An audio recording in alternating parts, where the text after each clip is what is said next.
Friends, we are going to see problem set 1.4 standard 9th maths 1. आपण सराव संच 1.4 बघत आहोत.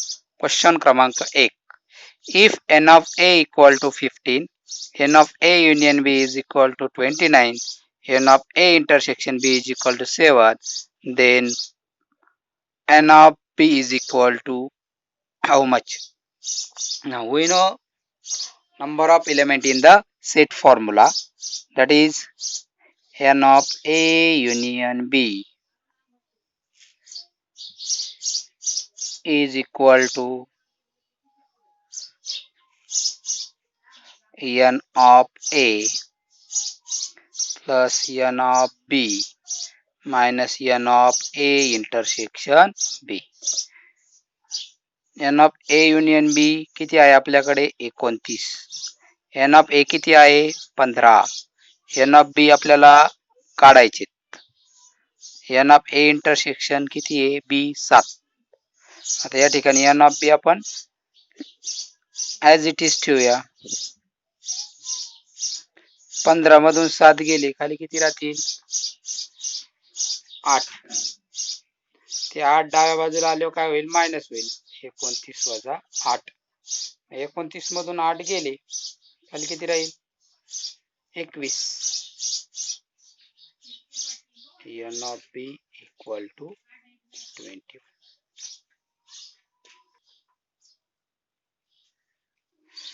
In a hostel there are 125 students.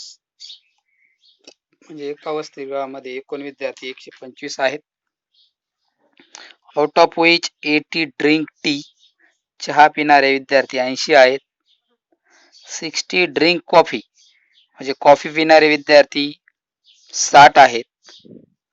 20 drink both T and coffee, चहा आणि coffee दोन्ही पिणारे 20 विद्यार्थी आहे. Find the number of students who do not drink tea or coffee. Do not drink tea or coffee म्हणजे चहा आणि कॉफी. चहा आणि कॉफी या दोन्ही पैकी एकही पेय न घेणारे विद्यार्थ्यांची आपल्याला काय काढायची आहे संख्या काढायची. मग सर्वप्रथम आपल्याला काय करावं लागेल या ठिकाणी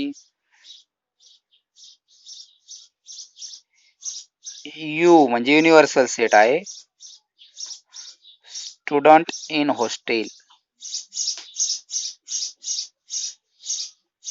म्हणजे कोणते विद्यार्थी हे वसतिगृहातील. असे किती विद्यार्थी वसतिगृहामध्ये आकडा दाखवण्यासाठी n घ्यायचे. वसतिगृहामध्ये टोटल किती विद्यार्थी आहे 125 विद्यार्थी. आता सेट माना. चहा पिणाऱ्या विद्यार्थ्यांना ए मानू. ए स्टुडंट काय म्हणता येईल त्याला स्टुडंट्स ड्रिंकिंग टी.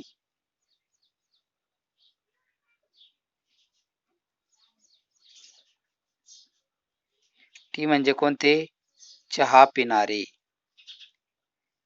किती यांची संख्या लिहिताना n ऑफ ए म्हणजे n कंसात ए. चहा पिणारे विद्यार्थी किती आहे 80. आता दुसरा संच मानावा लागेल बी सेट ऑफ स्टुडंट्स ड्रिंकिंग. दुसरे काय पितायत कॉफी. म्हणजे कोणते विद्यार्थी कॉफी पिणारे. असे किती विद्यार्थी n म्हणजे संख्या. बरं कॉफी पिणारे किती विद्यार्थी 60 विद्यार्थी कॉफी घेतात या प्रकारे. आता कोणते राहिले दोन्ही घेणारे विद्यार्थी पण आपल्याकडे आहे. म्हणजे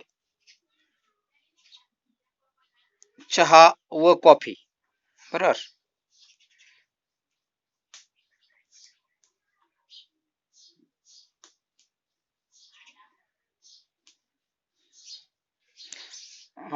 त्या ठिकाणी दोन्ही घेणारे म्हणजे कॉमन आहे ना. ते कॉमन म्हटलं का intersection. Taking tea and coffee. ठीक आहे.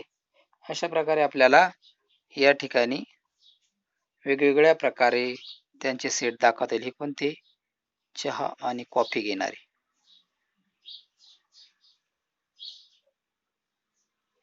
आता आपल्याला या ठिकाणी नंबर ऑफ एलिमेंटचा फॉर्म्युला माहिती आहे, सूत्र काय formula, N of A union B म्हणजे ए संयोग बी बरोबर ए चे घटक अधिक बी चे घटक वजा दोन्हींमधले सामायिक किंवा कॉमन घटक. ह्याच्यात किमती टाकू आता आपण. ए म्हणजे चहा पिणारे किती आहेत, 80. इथे पहा. कॉफी पिणारे किती आहेत, 60. आणि दोन्ही घेणारे किती आहेत, 20.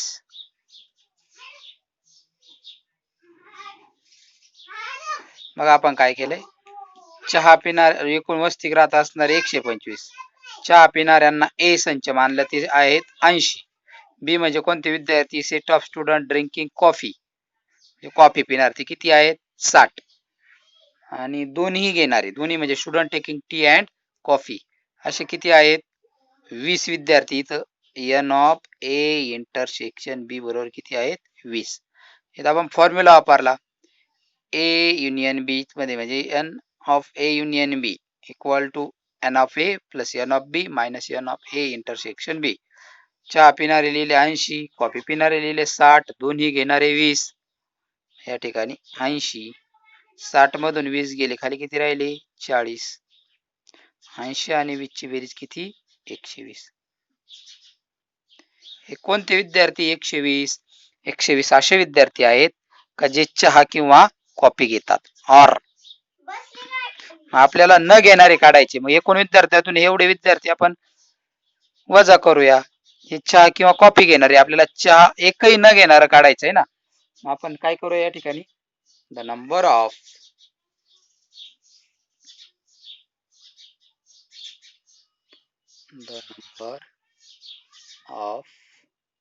students who do not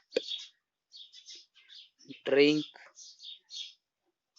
tea or coffee, म्हणजेच कोणते, एकही पेय न घेणारे विद्यार्थी.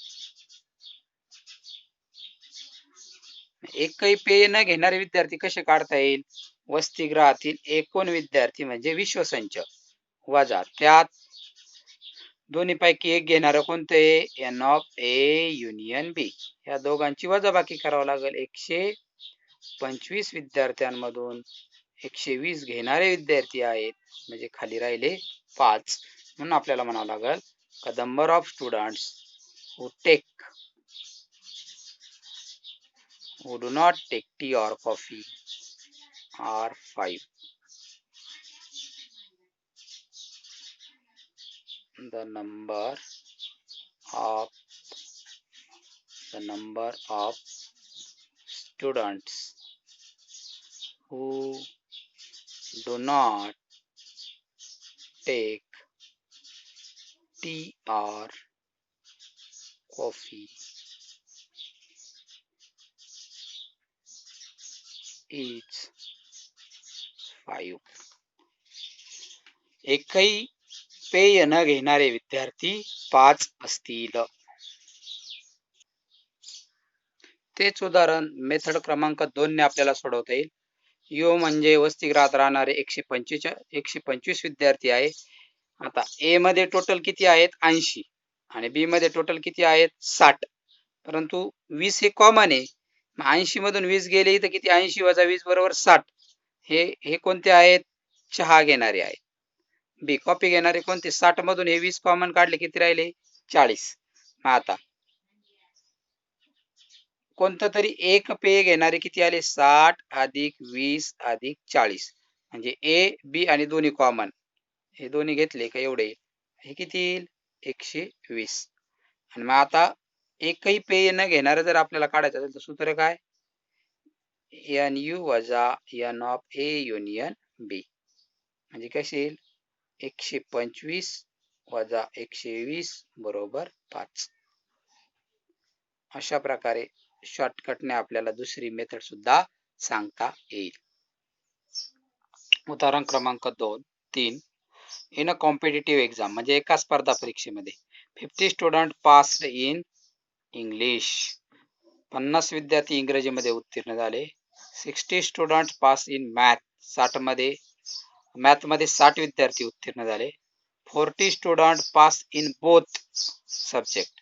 40 विद्यार्थी दोन्ही विषयांमध्ये पास झाले. None of them failed in the both subject. दोन्ही विषयामध्ये एकही नापास झाला नाही. Find the total number of students. तर एकूण विद्यार्थी काढायचे आपल्याला. सोपं उदाहरण आहे. पहिल्यांदा काय काय दिलेलं आहे ते आपल्याला बघावं लागेल, ते त्या ठिकाणी नोंदवावं लागेल. या ठिकाणी इंग्रजीमधील विद्यार्थी किती पास होणारे 50. मग त्याचा सेट ए लिहूया. Set of students pass in English. हे कोणते आहे? इंग्रजी विषयात पास विद्यार्थी, इंग्रजी पास केलेले विद्यार्थी. दुसरा मॅथ्स आहे. Set of student pass in काय म्हणावं लागेल? मॅथ, म्हणजे गणितातील पास विद्यार्थी. इथं ई मध्ये किती आहेत? 50. मॅथ्स मध्ये किती पास झालेले आहेत? 40. आता ई इंटरसेक्शन एम म्हणजे सेट ऑफ स्टुडंट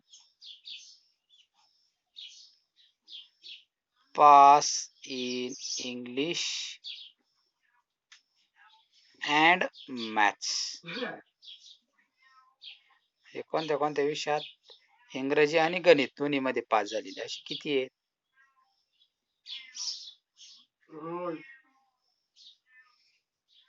त्यांची संख्या वर दिलेली आहे. अशी किती विद्यार्थी? 40.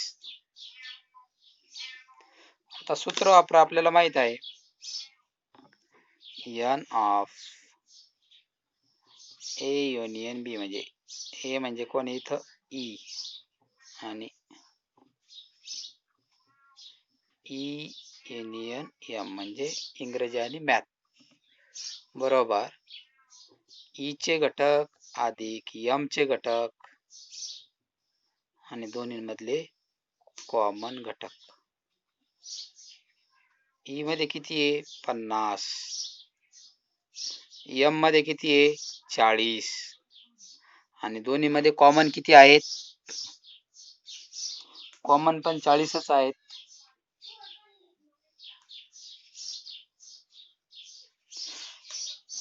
या ठिकाणी लिहिताना थोडस चुकीचं लिहिलं गेलं वाटतं. इथं 60 सांगितलंय, 60 सांगितलं म्हणजे इथे किती? 60 आहेत. इथे किती आहे? 40. 50 अधिक 60 मधून 40 गेले, किती राहिले? खाली राहिले 20. म्हणजे एकूण किती झाले? 70. मग मराठी किंवा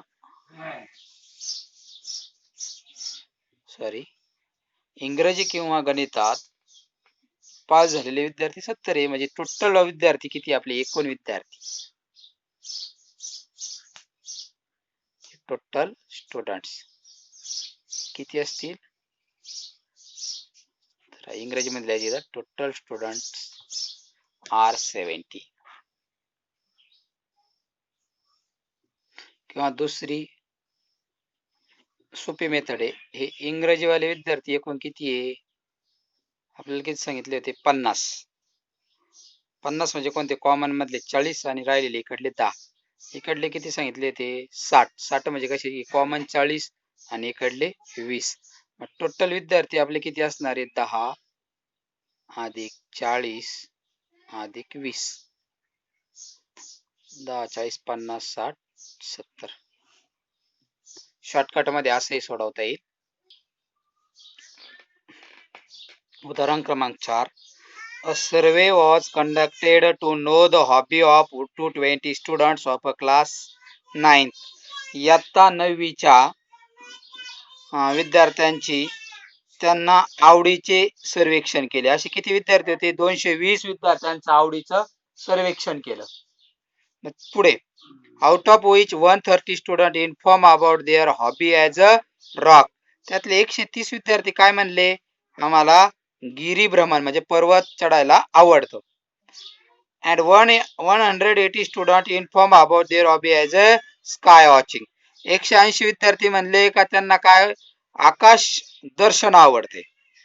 There are 110 students who follow both the hobbies. आणि दोन्ही आवडणारे असे किती विद्यार्थी आहेत? 110 विद्यार्थी आहेत. Then how many students do not have any of the two hobbies? असे किती विद्यार्थी आहे का त्यांना दोन्ही पैकी एकही छंद नाही. How many of them follow the hobby of rock climbing only? असे किती आहेत का त्यांना फक्त रॉक क्लाइम्बिंग म्हणजे गिरीभ्रमण फक्त गिरीभ्रमण करण्याची आवड आहे. How many students follow the hobby of sky watching only? असे किती विद्यार्थी आहे की त्यांना फक्त काय आकाश दर्शनाची आवड आहे. मग या प्रकारे आपल्याला त्या ठिकाणी काय करायचंय फाइंड आउट करायचे. अतिशय सोपं उदाहरण आहे. म्हणजे थोडक्यात एकूण विद्यार्थी दिलेले 220, 180 यांना गिरीभ्रमण करायला आवडतं. त्यानंतर आकाश दर्शन करायला 180 विद्यार्थ्यांना आवडतं. 110 असे विद्यार्थी आहेत का ते दोन्ही छंद जोपासतायत. मग आपल्याला त्यांनी विचारलंय how many student do not have any of the two hobbies. पहिल्यांदा आपल्याला काढायचंय असे किती विद्यार्थी आहे का त्यांना दोन्ही पैकी कशाचीच आवड नाही. म्हणजे त्यांना गिरीभ्रमणाची आवड नाही आणि त्यांना आकाश दर्शनाची आवड नाही. एकही आवड नसणारे विद्यार्थी आपल्याला काढायचे. नंबर 2 आपल्याला फक्त गिरीभ्रमण करणाऱ्या विद्यार्थी काढायचे. आणि नंबर 3 आपल्याला फक्त आकाश दर्शन करणारे विद्यार्थी काढायचे. मग आता आपल्याला याचं प्लॅनिंग करावं लागेल. एकूण विद्यार्थी 220. पहिल्यांदा आपल्याला दोन्हींची आवड असणारे विद्यार्थी आपल्याला काढावे लागेल. मग आवड असणारे विद्यार्थी एकूण विद्यार्थ्यांमधून वजा केले का आपलं पहिलं उत्तर मिळेल. एकही छंद न जोपासणारे विद्यार्थी मिळतील. 2 नंबरला आपल्याला फक्त गिरीभ्रमणवाले काढायचे. मग गिरीभ्रमण करणाऱ्या विद्यार्थ्यातून दोन्ही छंद जोपासणारे विद्यार्थी वजा करावे लागतील. मग आपल्याला निघतील फक्त रॉक क्लाइम्बिंग वाले निघतील. आणि स्काय वॉचिंग साठी तसंच करावं लागेल. स्काय वॉचिंग असणारे विद्यार्थ्यांमधून दोन्ही छंद जोपासणारे विद्यार्थी वजा करावे लागेल. अशा प्रकारे आपल्याला आपल्या प्रश्नाचं उत्तर काढता येईल. मग पहिल्यांदा आपल्याला काय करावं लागेल संच मानावे लागतील. नंबर 1 पहिला रॉकच्या शब्दात आर आहे. सेट आर मानू काय सेट ऑफ स्टुडंट्स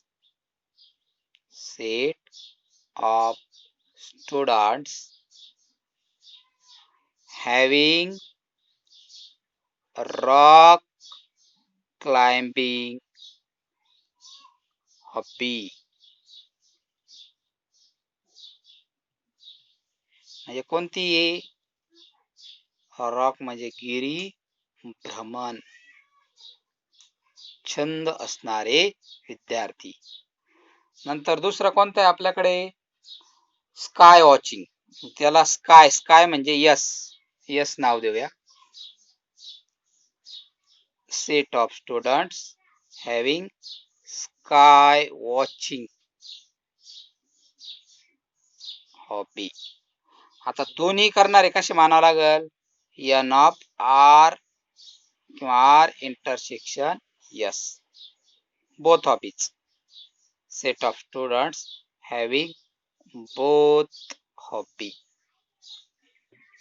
हे कोणते आकाश दर्शन छंद जोपासणारे विद्यार्थी. दोन्हीही छंद जोपासणारे विद्यार्थी. आपण याच्याच पुढे लिहू आपल्याकडे जागा इथं आर म्हणजे गिरीभ्रमण करणारे किती विद्यार्थी आहे 180. स्काय वॉचिंग करणारे किती विद्यार्थी आहेत 110. बरोबर ना.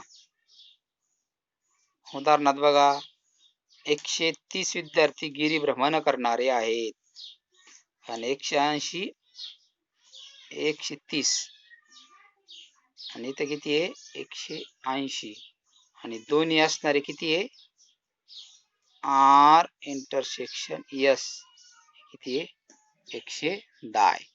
मग आता आपल्याला आपलं सूत्र माहित आहे. सूत्र काय आहे?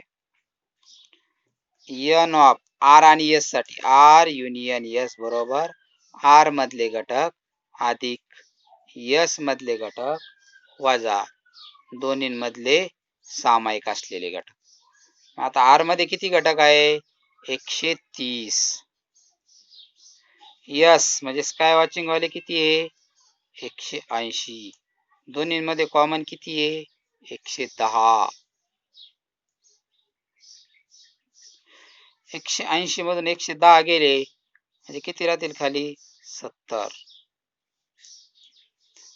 इथं 0 7 आणि 3 10 हातचाला 1 एकूण किती झाले? 200. हे कोणते विद्यार्थी आहेत?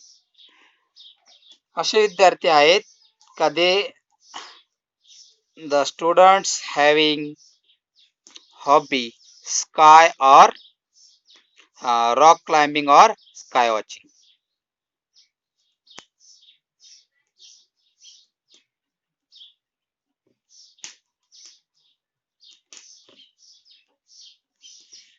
Sky watching students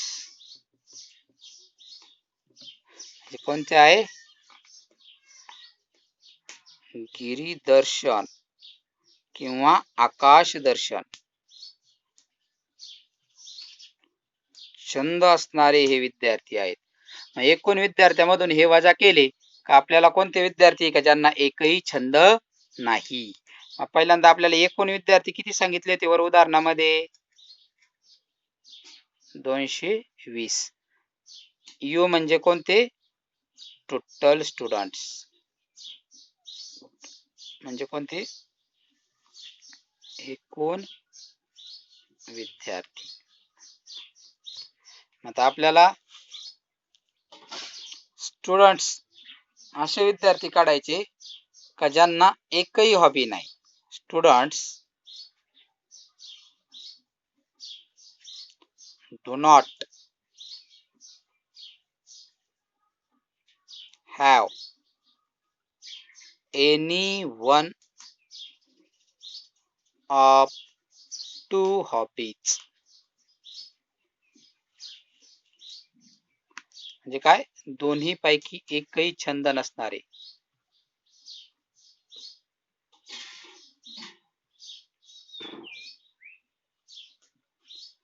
छंद असणारे किती आहेत? 200 आणि एकूण किती आहे? 220. 220 मधून छंद असणारे वजा करा म्हणजे आपलं सूत्र काय तयार होईल? n of u minus n of r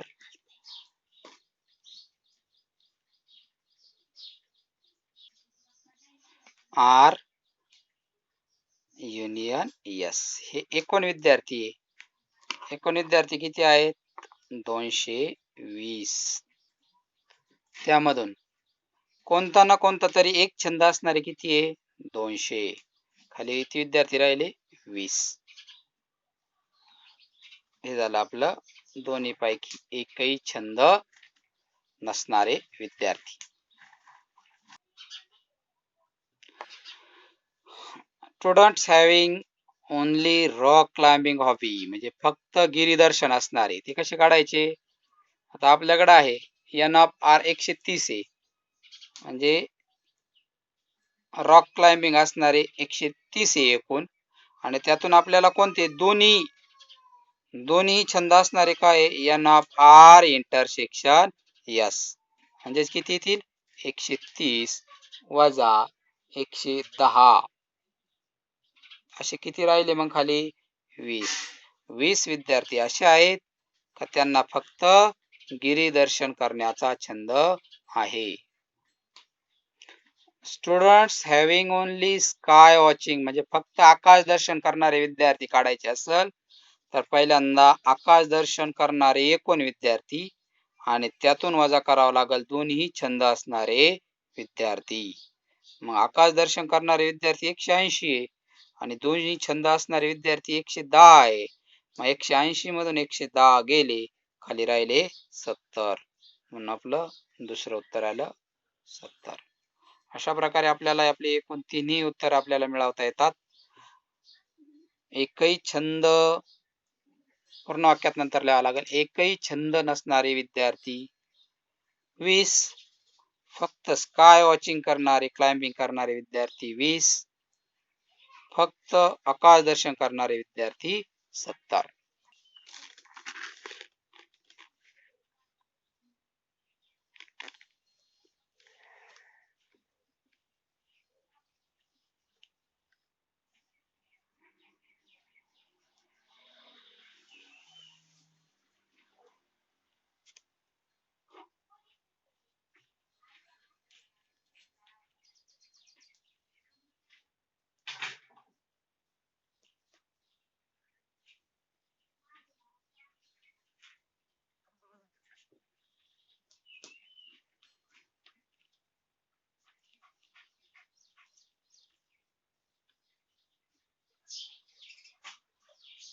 alternative method दिलेली आहे.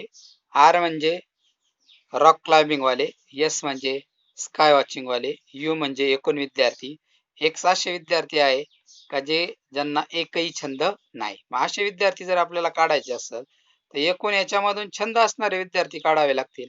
मग एक्स बरोबर एकूण असलेले विद्यार्थी 220 आणि ज्यांना छंद आहेत असे कोण कोण आहे. आता समजा 110 कॉमन आहे, 110 कॉमन 130 मधून गेले खाली 20 राहिले, 180 मधून कॉमन 110 गेली तर 70 राहिले. मग हवी असलेले कोण कोण आहे 20, 110 आणि 70. या तिन्हींची बेरीज 220 मधून वजा केली का ती येते 20. आता ओनली रॉक क्लाइम्बिंग कसं काढायचं. हे कॉमन 110 130 मधून वजा करायचे, 130 मधून 110 गेले 20. तसंच ओनली स्काय वॉचिंग मध्ये 180 स्काय वॉचिंग वाले पण त्यात 110 दोन्ही मधले ते वजा केले, 180 वजा 110 म्हणजे 70. म्हणजे एकही छंद नसणारे 20, गिरीदर्शनाचा छंद असणारे 20 आणि आकाश दर्शनाचा छंद असणारे 70. प्रश्न क्रमांक 5. शेजारील वेन आकृतीवरून पुढील सर्व संच लिहा. Observe the Venn diagram and write the following sets. या ठिकाणी वेन डायग्राम मध्ये युनिव्हर्सल सेट दिलाय, त्यामध्ये ए आणि बी ए दोन सेट दिले आणि सेटच्या बाहेर एस आणि टी दिलेले. आता पहिला काढूया आपण ए. ए संच कसा काढता येईल बघा. ए म्हणजे ए मध्ये सगळे असलेले एलिमेंट. ए मध्ये कोण कोण एलिमेंट आहे. X, Y, Z, M, N आले एवढे ए च्या गोल मधले. आता बी मध्ये कोण कोण एलिमेंट्स आहेत ते लिहा. सेट लिहायला सांगितले आपल्याला. बी मध्ये पी, क्यू, आर आणि कॉमन असलेले यम, यन. आता आपल्याला ए युनियन बी काढायचा म्हणजे आपल्याला ए आणि बी चे घटक एकत्र करायचे. यामध्ये एम एन डबल येईल तो एकदाच लिहायचा आहे. हे दोन्ही इथे पाहायचे आणि त्यावरून ए आणि बी एकत्र करायचं. युनियन म्हणजे काय करणे, संयोग करणे, एकत्र करणं. मग X, Y, Z, P, Q, R, M, N. घटक मागे पुढे लिहिले तरी चालतात. हे चार ऐवजी दोनच लिहिले. यू, यू म्हणजे कोणते, या बॉक्स मध्ये असलेले सगळे. मग हे आतले यू युनियन बी आणि त्याच्यात एस टी येईल. मग X, Y, Z, P, Q, R, M, N, S, T. A dash म्हणजे ए चा पूरक संच. ए मध्ये कोण कोण एलिमेंट आहे. X, Y, Z, M, N म्हणजे एक्स, वाय, झेड आणि एम, एन एवढे एलिमेंट सोडून राहिलेले एलिमेंट यू मधले त्याला काय म्हणायचं, ए कॉम्प्लिमेंट. मग कोण कोण राहिलं, P, Q, R, S, T. B complement म्हणजे काय, बी चे कोणते कोणते एलिमेंट आहे, पी, क्यू, आर आणि हे एस टी. हे सोडून राहिलेले एलिमेंट कोणते मग, X, Y, Z, M, N हे एलिमेंट राहिले. पहा बरं परत एकदा. बी मध्ये कोणते एलिमेंट आहे, P, Q, R, M, N. मग P, Q, R, M, N इथे एम, एन आलाय आपल्याकडून. एम, एन ऐवजी कोण पाहिजे, एस आणि टी पाहिजे. अशा प्रकारे. आता लास्ट, ए युनियन बी चा कॉम्प्लिमेंट म्हणजे कसा काढायचा तो, ए युनियन बी. हे ए युनियन बी चे जे उत्तर आहे ते यू मधून काढून टाकायचे म्हणजे राहिले कोणते फक्त एस टी. अशा प्रकारे आपल्याला प्रॅक्टिस सेट किंवा सराव संच 1.4 मधील उदाहरणे त्यांचा सराव करता येईल.